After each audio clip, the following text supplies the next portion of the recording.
فبحبی احبہم. تو یہ بات بھی تم لوگ یاد رکھو کہ جو میرے صحابہ سے محبت رکھے گا، عقیدت رکھے گا، چاہت رکھے گا، عشق رکھے گا اور ان کے ساتھ اپنا دلی اور قلبی لگاؤ رکھے گا، تو وہ میری اپنی محبت کی وجہ سے، وہ میری اپنی چاہت کی وجہ سے، وہ میرے اپنے عشق کی وجہ سے رکھے گا. اور ومن ابغضہم فببغضی ابغضہم. اور اگر کوئی میرے صحابہ سے بغض، عناد، دشمنی، نفرت اور ان کے متعلق کسی قسم کا بھونڈا خیال اور عقیدے کو کوئی گھڑے گا اور اپنے دلوں میں، اپنے دماغوں میں، اپنی سوچ اور خیالات میں اگر میرے صحابہ میں سے کسی کی کوئی نفرت کو اپنے دل میں جگہ دے گا، تو گویا کہ وہ اپنے دل میں میرے صحابہ کی نہیں بلکہ میری محبت کو، میری عداوت کو، میری دشمنی کو، میری نفرت کو جگہ دے رہا ہے. یہ میرے آقا علیہ السلام کا فرمان ہے. اس سے آگے بڑھ کر آقا علیہ السلام ارشاد فرماتے ہیں کہ خیر الناس قرنی، سب سے بہترین لوگ وہ ہیں جو مجھ سے ملے ہوئے، جو میرے زمانے کو پائے ہوئے، جو میرے ساتھ میری معاشرت میں، میری زندگی میں مجھ سے سیکھ رہے ہیں، مجھ سے لے رہے ہیں، مجھ سے دین کو بذات خود حاصل کر رہے ہیں. وہ لوگ اس امت کا کریم طبقہ ہے، اس امت کا بہترین طبقہ ہے، اس امت کا اعلیٰ ترین طبقہ ہے. اس طبقے کے مقام کو، اس طبقے کے مرتبے کو، اس طبقے کے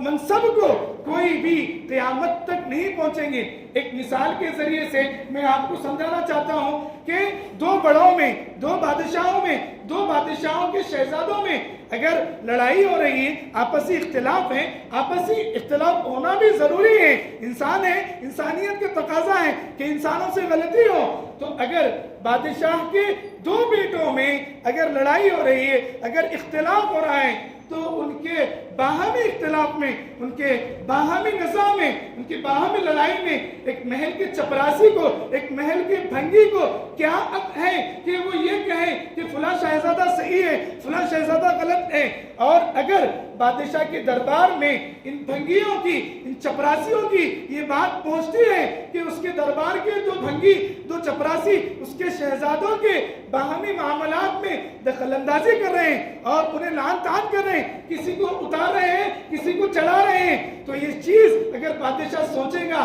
بادشاہ دیکھے گا تو کیا کہے گا؟ تو میرے بھائی، صحابہ کے باہمی اختلافات، صحابہ کی زندگی میں ہونے والی اونچ نیچ، اس کے متعلق اللہ کے نبی علیہ السلام نے صاف لفظوں میں فرما دیا، الصحابہ کلہم عدول. صحابہ سب کے سب عدالت کے، یعنی امانت، دیانت اور مکمل دین کے پیکر ہیں، سچے ہیں، پکے ہیں. ان کی سچائی میں اور پکے پن میں ایک رتی کے برابر بھی کسی قسم کا شک نہیں ہے. جب میرے نبی نے کہہ دیا اور اللہ تعالیٰ نے کہہ دیا کہ اولئک الذین سبقت لہم منا الحسنی، یہی وہ لوگ ہیں کہ جن کے لیے ہماری طرف سے جنت طے شدہ ہے. جب اللہ نے کہہ دیا، نبی نے کہہ دیا، تو آج 1400 سال کے بعد پیدا ہونے والے، وجود میں آنے والے نالی کے گندے کیڑوں کو کیا مقام ہے، کیا حق بنتا ہے کہ جن کی صفائی اللہ نے اور رسول اللہ صلی اللہ علیہ وسلم نے دی ہے